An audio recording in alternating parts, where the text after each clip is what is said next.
How to turn off message notifications on Instagram. First of all, after you open your phone like this, all you have to do now, tap on your profile at the bottom right side. After you open your profile now, tap on this menu at the top right side. After you open this menu, as you can see now, here is it under settings and privacy. So scroll to down and tap on this settings. After you tap on this settings now, scroll to down and tap on this, as you can see now, messages.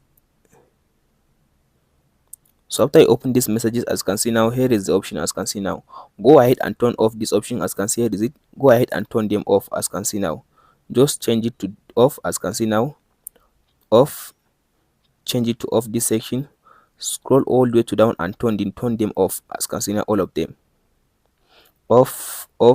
So after you finish turn them off, as you can see now I turn off messages notification on my Instagram account.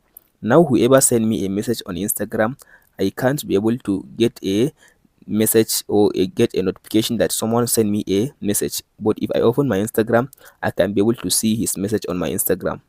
That's it guys on how to turn off messages notification on Instagram. Hope this video helps you out.